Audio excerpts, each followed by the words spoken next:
During the fourth Democratic debate, candidates went toe-to-toe on their health care plans, and Senator Elizabeth Warren took a lot of heat for not definitively stating whether the middle class would see a tax increase under that proposal. The writer of the damn bill, Senator Bernie Sanders, he openly admits the taxes will in fact go up, but he says the savings will outweigh it. So meanwhile, a study by the Urban Institute and Commonwealth Fund found that paying for Medicare for all could cost more than $32 trillion in new federal revenue. Is it worth the hefty price tag? Joining us with his thoughts is the progressive activist and host of the podcast America Dissected, Dr. Abdul El-Sayed. Welcome, doctor. Great to see you. Welcome. Thank you for having me. Absolutely. So tell us a little bit about the podcast that you're doing and the project and some of the conclusions that you've drawn about the American healthcare system. Yeah, so I am a physician and an epidemiologist, and I ran for office in 2018. Yep. And so I sit in this weird space between politics and public health. Mm-hmm. And one of the frustrations that I had trying to communicate complex public health and healthcare issues with folks is that there wasn't a subtext. People didn't come to the conversation with a sense of what the facts on the ground looked like.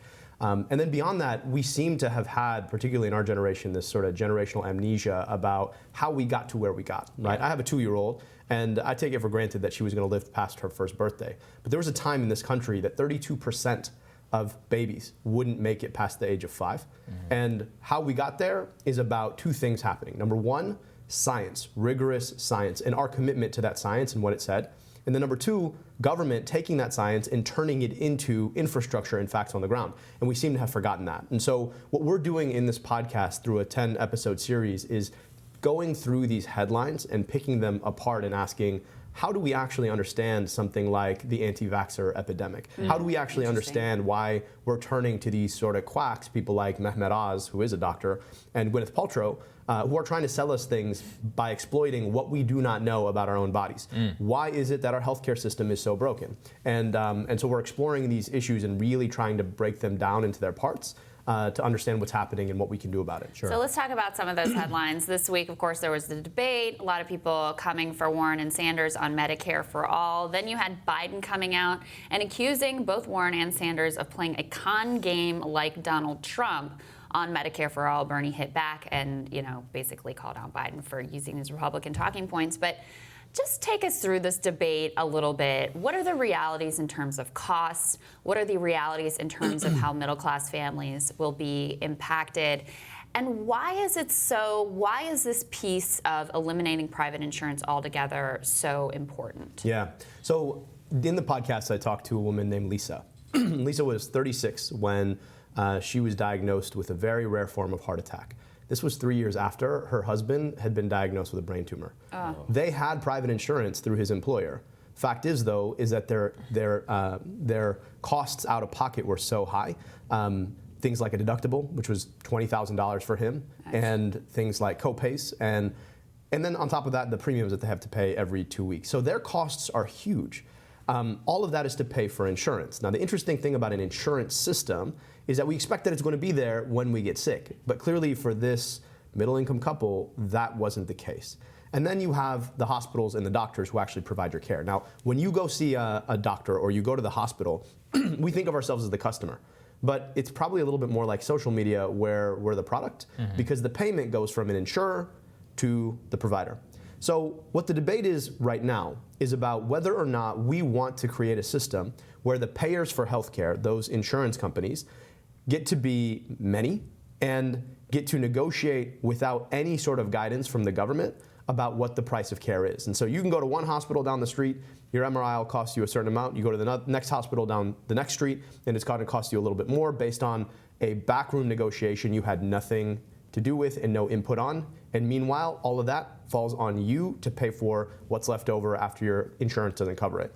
The question of Medicare for all is whether or not we as a society are willing to step up and say that people like Lisa and her husband should not have to be taken advantage of by a system that's intended to allow these insurance executives to profiteer and at the same time allows hospitals and doctors to negotiate in these backroom deals in ways that manipulate costs that fall on the rest of us. So, Doctor, this is where I might differ a little bit, which is that, yeah, I mean, I agree that what happened to this couple is absolutely abhorrent. But why is it that, what is to stop all of these hospitals are consolidating, these insurance groups, et cetera? The consolidation is what's bilking the customer, right? Which is that these groups, they set these ridiculous prices, then they have the backroom deal with the insurance company.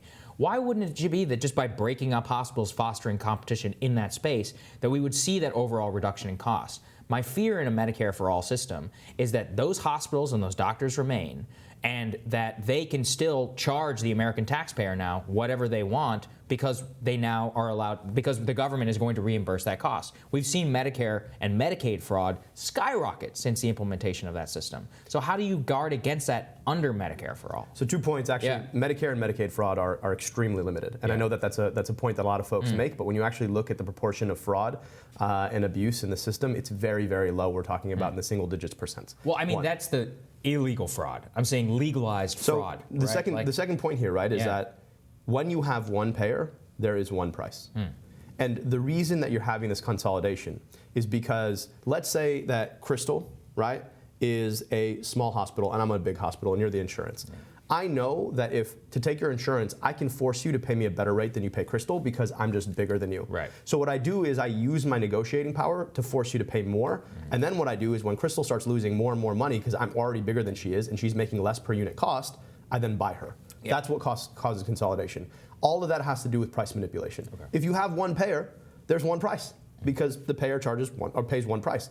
It's called a monopsony, right? We all know about a monopoly. A monopoly is one buyer. A monopsony is one seller. Excuse me. A monopoly is one seller. A monopsony is one buyer. And so when you have one buyer, you also get to control the price. It eliminates that negotiating power by which I was able to buy Crystal as a hospital, and addresses the fact that all of us are getting bilked on the back end because of that. And so there's a structural aspect to eliminating the profit motive in insurance that goes above and beyond providing a public option, above and beyond for Medicare for All who want it or Medicare for America, that actually holds the role that the insurance companies play at bay in terms of dictating the price of care. I mean, in a lot of ways, this is obviously incredibly complicated with a lot of moving parts and a lot of things going on and a lot of things going wrong.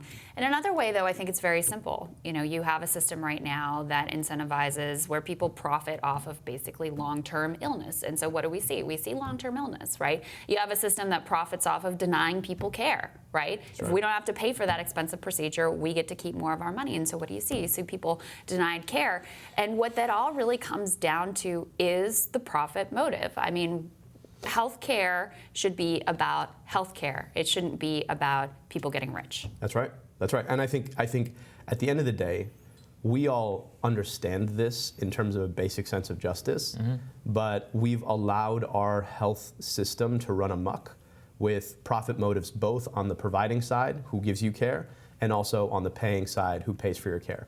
And between these two, you now have this escalator, right, where they use each other to just raise costs.